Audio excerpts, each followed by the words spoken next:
My surname's Fab. Yeah, well, it's a big deal, isn't it?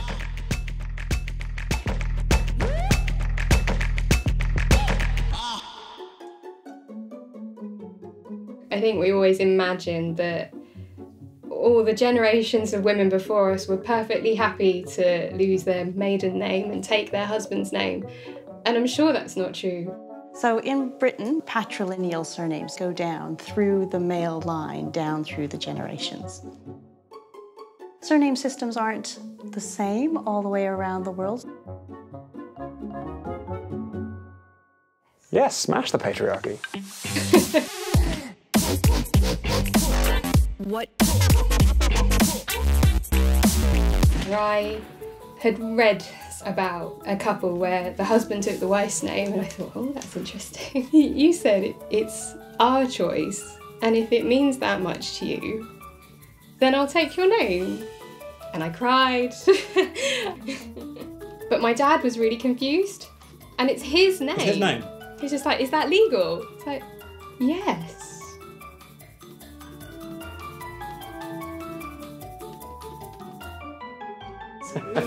I was Brian Macken.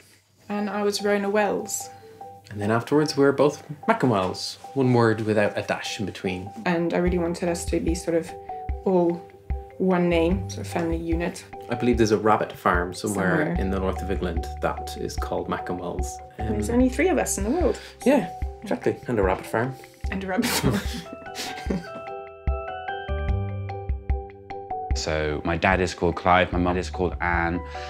Clive and Anne, Clivan, that's my surname. Anclive is a bit gross, isn't it? Anclive, whereas Clivan, that just rolls off the tongue. Clivan, come.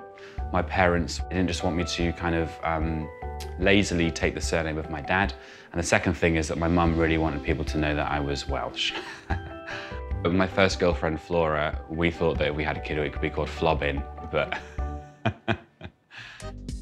In Spain, people have double-barreled surnames. The father's surname is also followed by the mother's surname. That actually reveals the ancestry through the male line, but from the mother's side and from the father's side as well. Pablo Picasso, his mom's last name is actually Picasso, and he just used Picasso. My mum is doing the family tree. She has managed to get to the 15th century, which is a lot. Let's look at gender equality in surnames. So if everyone has a double-barreled name, and you only pass along the surname according to your gender, it actually solves a lot of problems. Let's take a celebrity example. Let's say we have, in the far future, Vivian Jolie Pitt married to Levon Thurman Hawke. Vivian, because she's a woman, would take her mom's name, Jolie, and Levon, because he's a man, would take his dad's name, Hawke. So you get the Jolie Hawks. So this system has loads of advantages. It's really fair to both sides of the family. Half siblings will always share at least one surname. If you get married a few times, you still retain part of your name, which is really important for a lot of people's identity. It works just as well for same-sex couples as it does for opposite-sex couples, because really you can just choose whichever of the surnames to keep and pass on. It makes exploring your ancestry way easier. In 1934, the law was passed that every Turkish citizen had to adopt a surname. There was a rush on all these fancy names like Yildirim, which means flash or lightning. You have a lot of these names in Turkish. It's like hawk, wolf, lion, brave or tall. So Öztürk meaning the real Turk. I was born and raised in Germany. And my children, and they're going to be living here in the UK. So are they really the real Turks? I think maybe my grandfather would have been really disappointed by that, you know.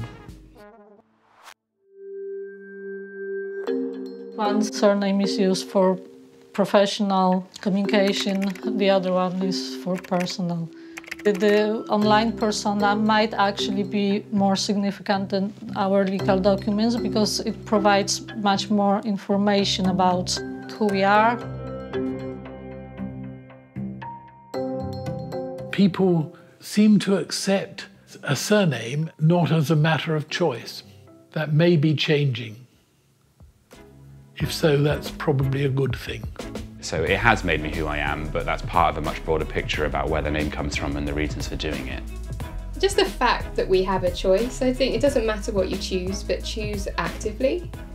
Yeah, there's nothing wrong with taking your husband's name. No. If you want to. If you had a better last name, Exactly. I might well have taken it. If my name was Tolkien Shakespeare, then you'd have had a hard time arguing not to take that name. Maybe. Maybe.